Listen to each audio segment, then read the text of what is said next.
할렐루야. 하나님의 말씀으로 오늘도 승리하시기를 축복합니다. 오늘 하나님의 말씀은 데살로니가 전서 2장 11절에서 20절 말씀입니다. 제가 11절로 14절까지의 말씀을 봉독합니다. 너희도 아는 바와 같이 우리가 너희 각 사람에게 아버지가 자기 자녀에게 하듯 권면하고 위로하고 경계하노니 이는 너희를 부르사 자기 나라와 영광에 이르게 하시는 하나님께 합당히 행하게 하려 함이라. 이러므로 우리가 하나님께 끊임없이 감사함은 너희가 우리에게 들은 바 하나님의 말씀을 받을 때에 사람의 말로 받지 아니하고 하나님의 말씀으로 받음이니 진실로 그라도다. 이 말씀이 또한 너희 믿는 자 가운데에서 역사하느니라.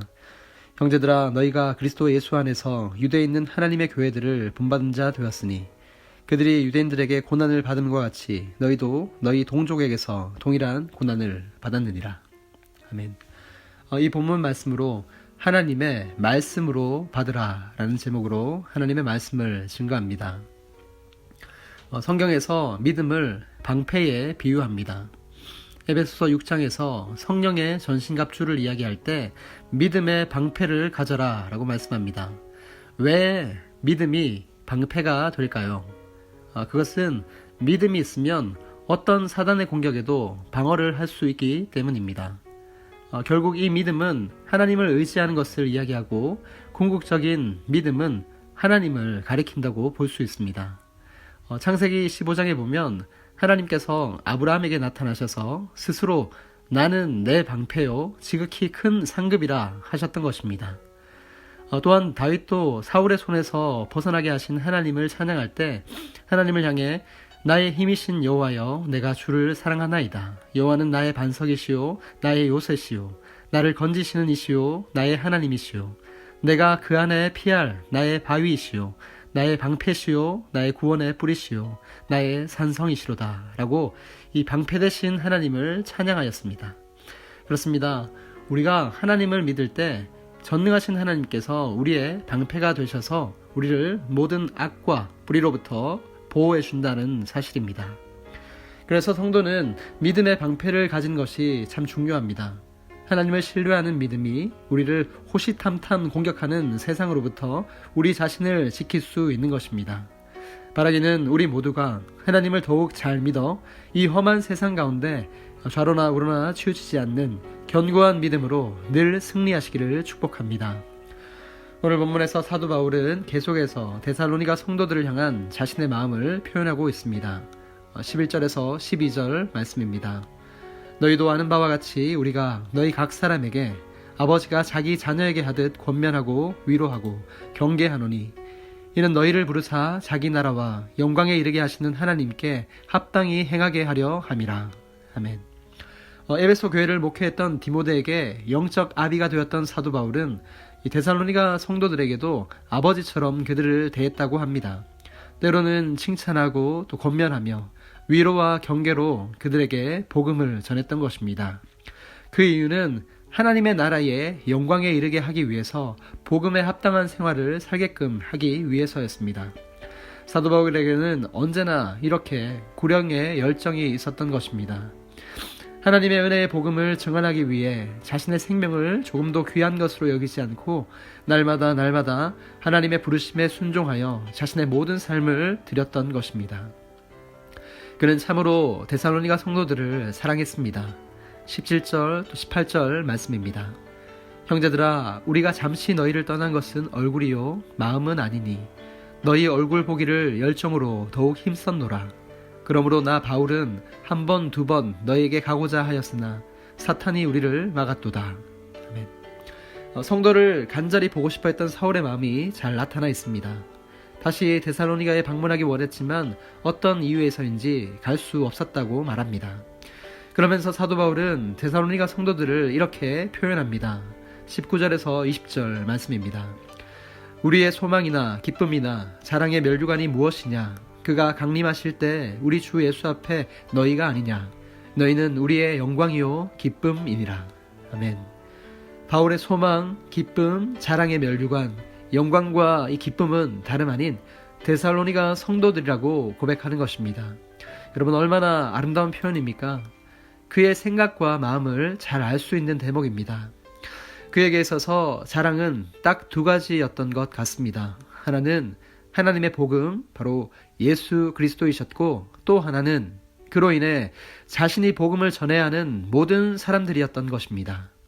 하나님을 사랑하고 또한 사람을 사랑했던 참 사도, 그가 바로 사도 바울이었습니다. 사랑하는 성도 여러분, 사람은 사랑으로 산다는 말이 있습니다. 고통스러운 세상에 자신을 인정해주고 끝까지 사랑해주는 단 한 사람이 있다면 모든 어려움을 이겨낼 수 있다고 합니다. 우리 예수님도 아버지 하나님의 사랑 때문에 그 험한 십자가를 지실 수 있었던 것입니다. 성경을 보면 성부 하나님께서 예수님께 2번 나타나셨다는 것을 알 수 있습니다. 첫 번째는 세례 요한에게 예수님께서 세례를 받으실 때 이 하늘이 열리고 하나님의 음성이 들렸습니다. 이는 내 사랑하는 아들이요 내가 기뻐하는 자라. 아들을 사랑하고 기뻐한다는 아버지 하나님의 음성이었습니다.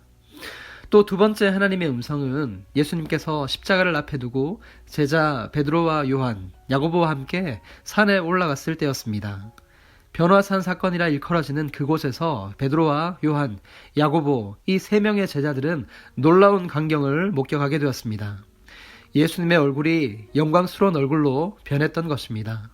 해같이 빛나고 옷도 빛과 같이 휘어졌습니다.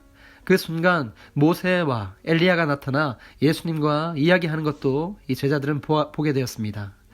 더욱 놀라운 것은 그때도 하늘에서 동일한 음성이 들렸던 것입니다. 이는 내 사랑하는 아들이요 내 기뻐하는 자니 너희는 그의 말을 들으라. 예수님이 하나님의 아들이심을 선명하게 드러내는 놀라운 사건이었습니다.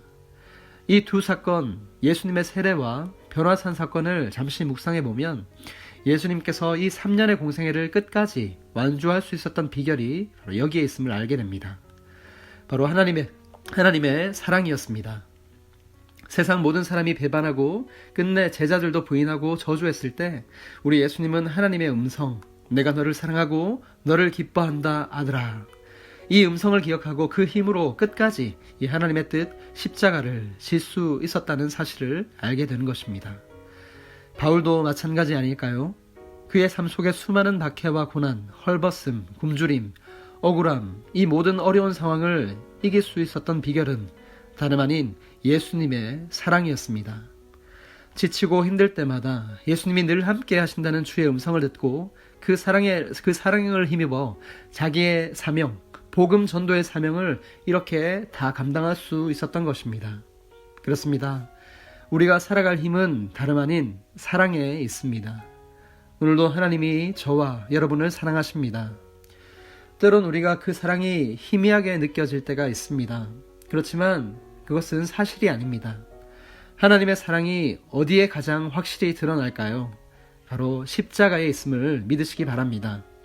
로마서 5장 8절에 이렇게 말씀합니다. 우리가 아직 죄인 되었을 때에 그리스도께서 우리를 위하여 죽으심으로 하나님께서 우리에 대한 자기의 사랑을 확증하셨느니라. 아멘. 여러분, 힘들 때, 하나님의 사랑이 느껴지지 않을 때 십자가를 바라보시기 바랍니다. 십자가에 달린 예수님을 보십시오. 십자가에서 흐르는 그의 피에 하나님이 우리를 향한 용서, 하나님이 우리를 향한 사랑, 그것이 담겨져 있습니다. 여전히 우리를 붙들고 계시고 그럼에도 불구하고 사랑하시는 하나님의 사랑을, 하나님의 그 용서를 십자가에서 다시 만나기를 간절히 소망합니다.